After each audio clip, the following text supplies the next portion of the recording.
Hey, welcome, welcome, welcome. Glad you guys are here. It's good to be here with you guys. Excited to get to have conversation. My name is Jonathan, and I get to serve here with Chi Alpha. It is the dream job. The dream job. You get to spend time challenging and speaking and encouraging university students because you guys are kind of the coolest people to be around. I don't need you to get fat heads or any of that stuff. I think we're probably okay with all that. But I super enjoy spending time with university students. So it's good to be here with you guys tonight. And it's good to be here having a conversation about things that matter. So would love for you guys, whether this is your first time or your 27th million time, whether you're deeply in love with Jesus and you want to give him everything, or you're like, I'm not really sure if he's any more than the Easter Bunny, regardless of where you're at on any of those two spectrums, what you have to offer tonight is valuable.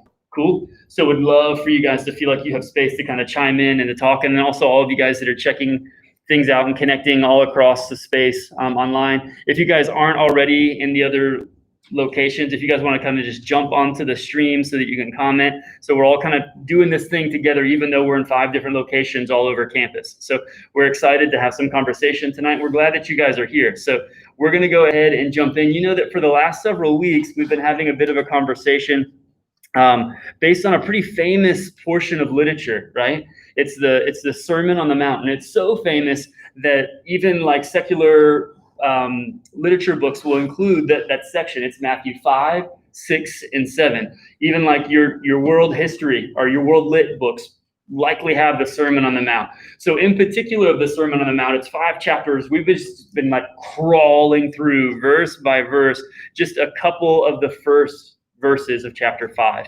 So tonight we land on chapter 5, verse 7, and we're going to continue the conversation. But before we do that, I need to ask some questions and kind of see where you guys are at. What makes someone, I want to hear from you guys. I want to hear from you guys in the chat too. What makes someone easy to love?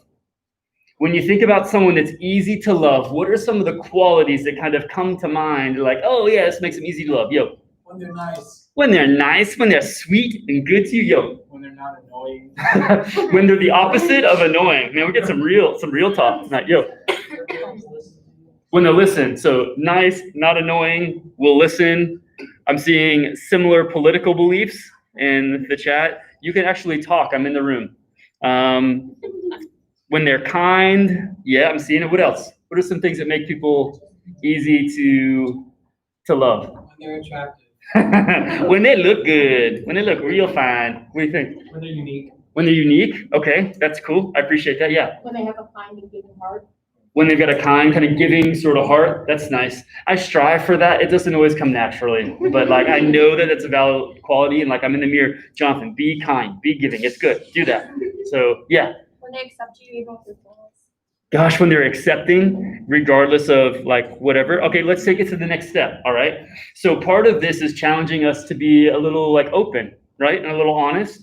So of those qualities that you listed, who's somebody that's easy to love for you personally?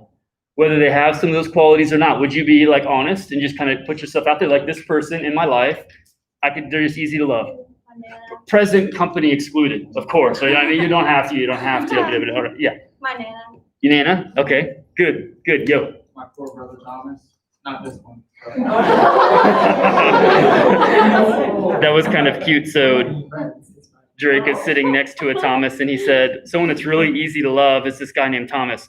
Not this one, another one. So you guys missed that, but it was beautiful. I'm seeing in the chat, Dad, very nice. Mom, we're seeing some family. Got some uncles in there. Uh-oh, I see Cole Miller. That's my son. What? Uh-oh. Who you got? The Thomas that is in the room is also easy to love, I'm hearing. That's good. Yeah. Your dog. Dude, I don't know what it is about dogs, but they just do those things to you. And I don't know if you guys have ever been mad or mean or forgot to take your dog out to pee or forgot to feed him or whatever. They still love you. They're not like passive aggressive, right? Like they're still just loving on you. Let's take the conversation. Everyone except for Eric's dog is really, really kind. So Eric's dog doesn't love him. Let's turn it a little bit. Okay, so we're having good conversation. These are some things that we look for when someone's easy to love. And these are even some people. What are some things that make someone hard to love? And you guys are smart enough to just say, not kind, right? There's more to it than that. There's more to it than just saying not what I just said. So you're university students, you're smart. Go deeper than that. What makes somebody hard to love? Yeah, in the back.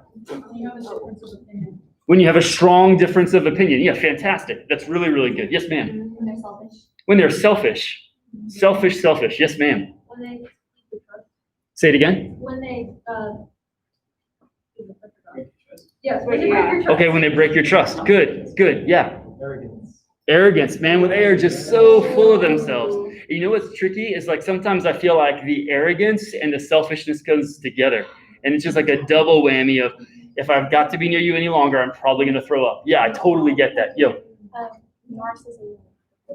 like there are narcissists, like it's just about me and my pleasure and fantastic. Okay.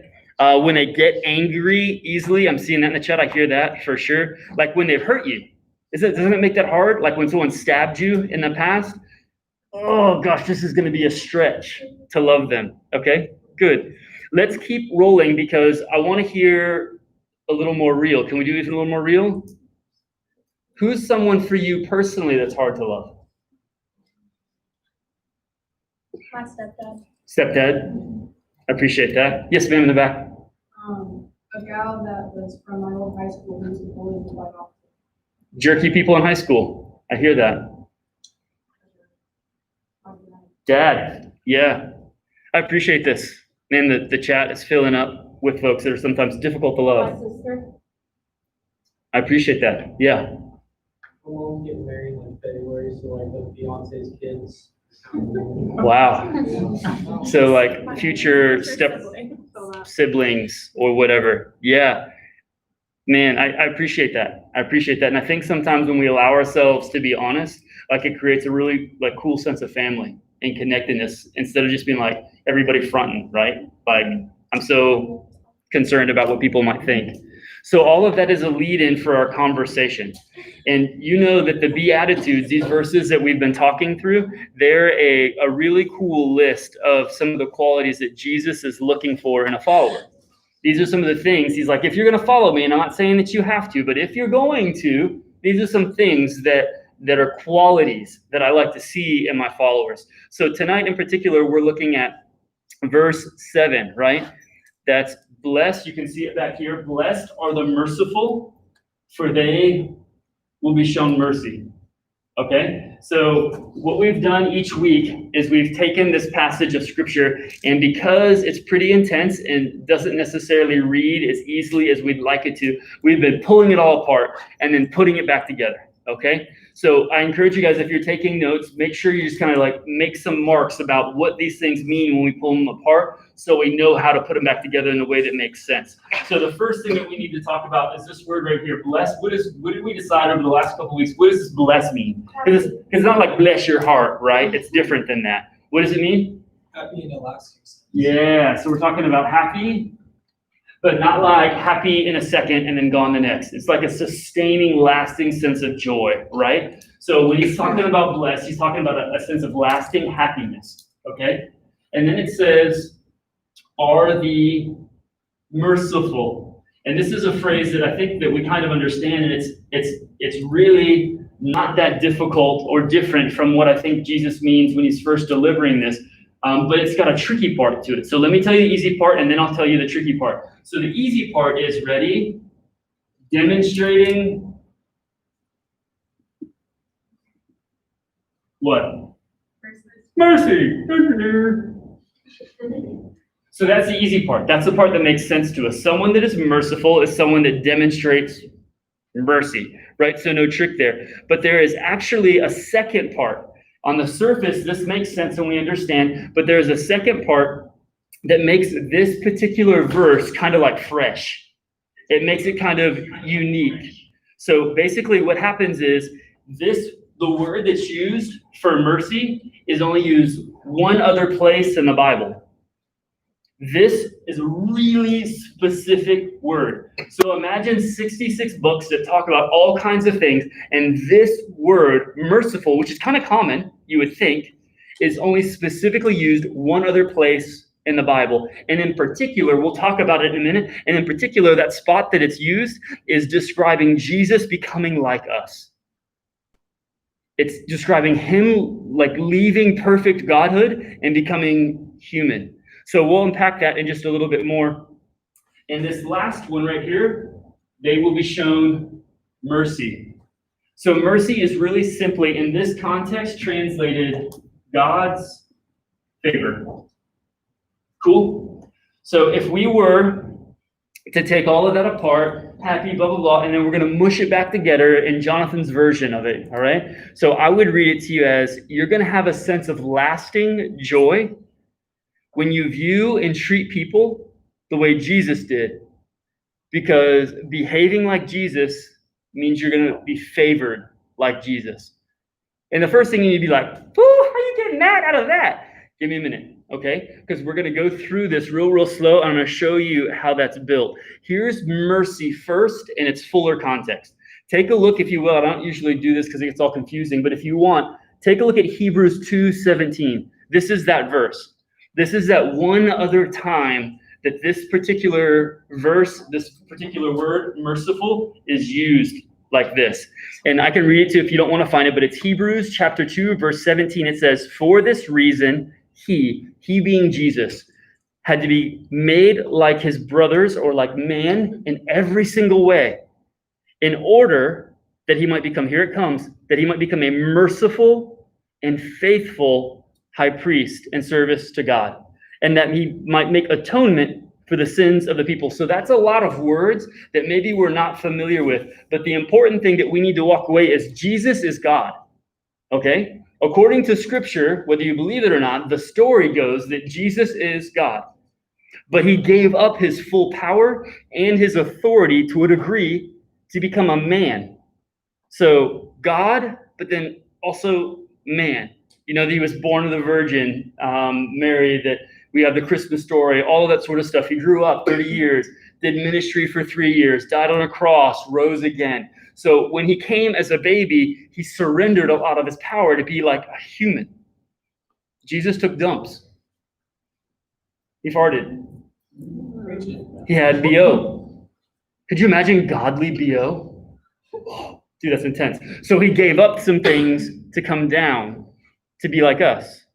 Imagine giving up your consciousness, giving up your dreams, giving up your career, and becoming a worm. A worm.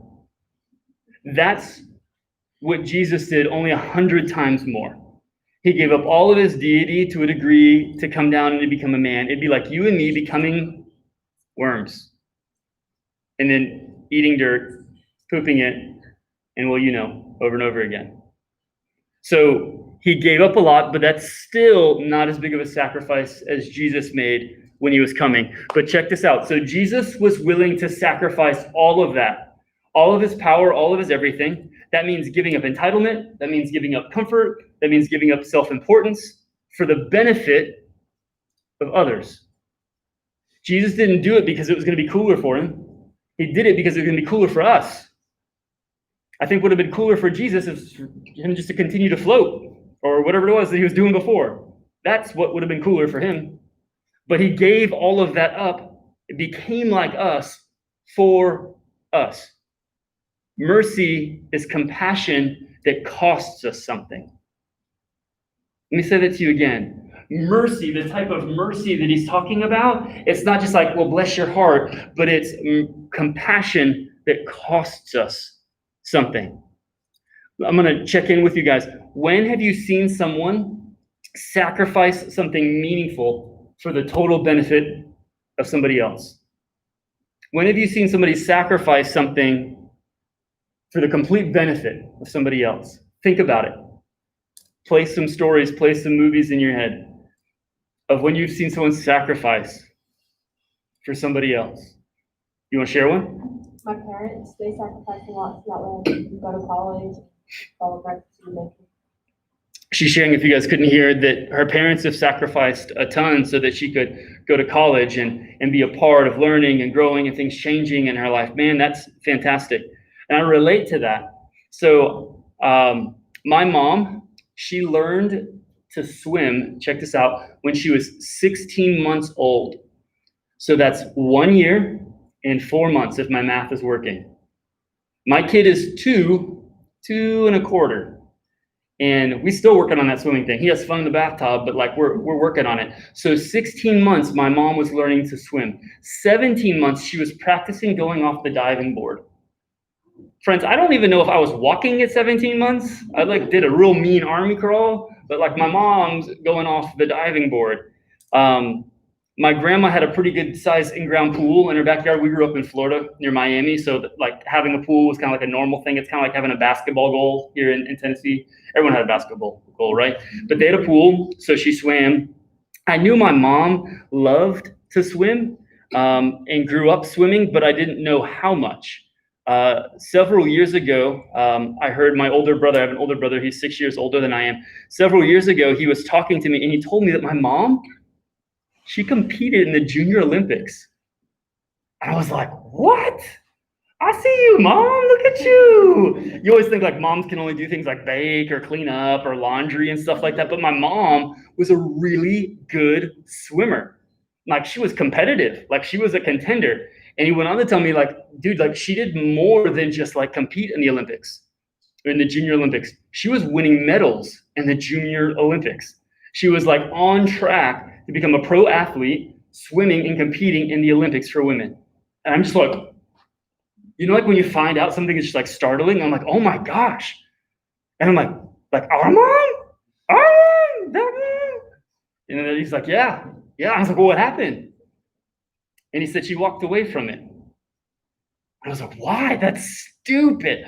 Why would anybody in their right mind walk away from the setup to have that kind of career? Like, that's incredible. Why would she do that? And my older brother was like, she did it for us. The life of a pro athlete is pretty demanding. And she said that she wanted to be a better mother to her kids than she wanted to be a better athlete.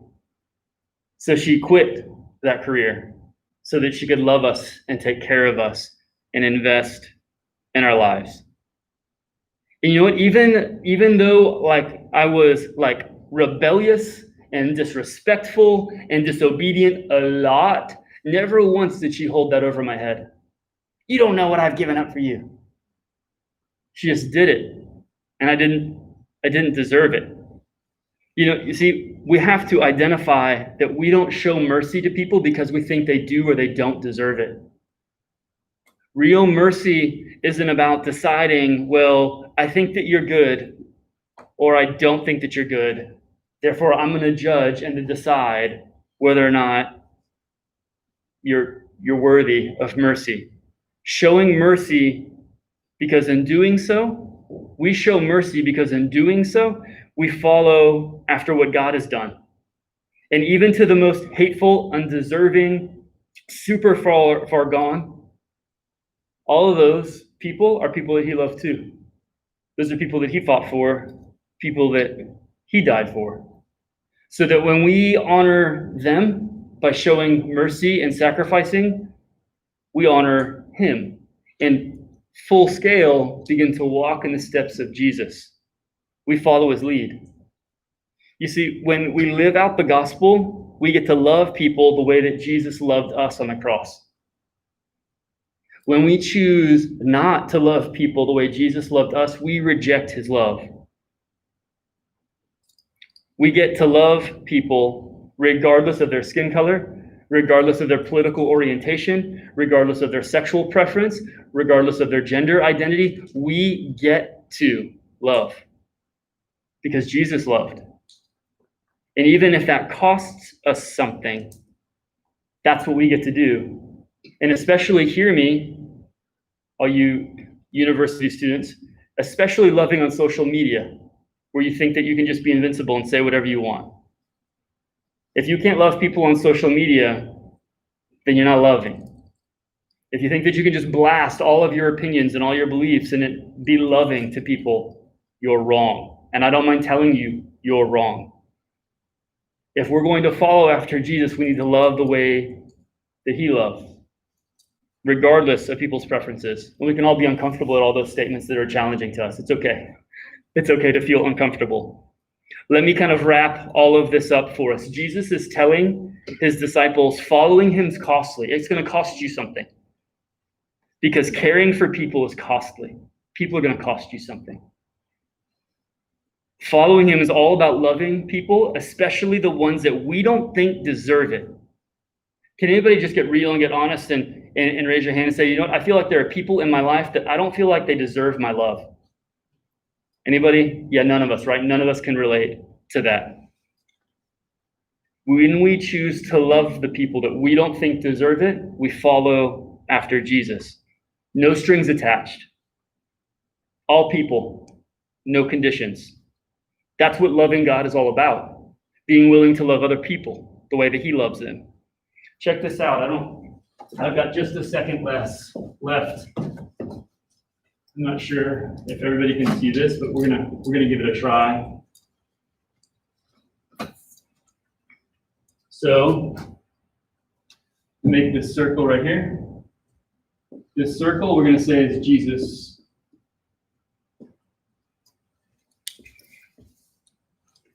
Inside this circle, we're gonna put all people. Can you see that? Can you get that? So we have this circle that we're calling Jesus, and inside of it, we're putting all people. Do you see that it is impossible to say that we love Jesus and not at the same time love all people? Part of being merciful means that we're following after Jesus. And when Jesus shows mercy, he's showing them love. And that's what we're called to do also. When we choose to love Jesus, that means that we're showing mercy. Showing mercy means that we stop deciding if people are worthy or deserve it or not. Why? Because if Jesus had to wait for us to deserve mercy, we never would have got it. Is that comfortable? No, rarely. But compassion isn't about comfort. It's about caring. And as a response to the care that we've already received. Let's go ahead and multiply into our groups and continue to kind of have this conversation some more. There's a lot that I think that we can chew on with this idea of loving the way that Jesus loved. But before you go, I want to drop something off in your heart. We're about to end the semester and then start another one, and that means that graduation is just that much closer.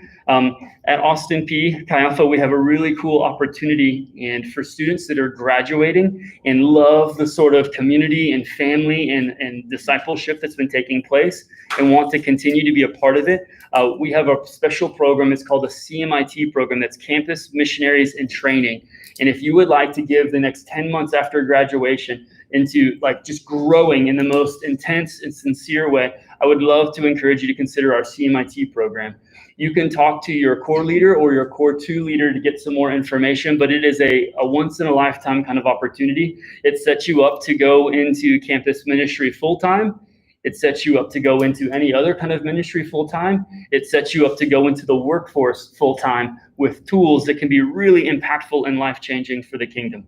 So any of you guys that are seniors this year and are preparing to graduate either in December or in the coming May, and you are slightly interested, would love to tell you some more, love to give you some information. Talk to your core leader or your core 2 leader. And if you would like some more information than that, you can go to chialpha.com/CMIT, Campus Missionary in Training. And there's lots of information there. I'm telling you now because applications open, I believe, the 20th, November the 20th, and then they close February 16th. So if you guys are interested in that, I'd love to extend that opportunity and talk some more to you guys about it. You guys have a great night. It's been wonderful hanging out with you.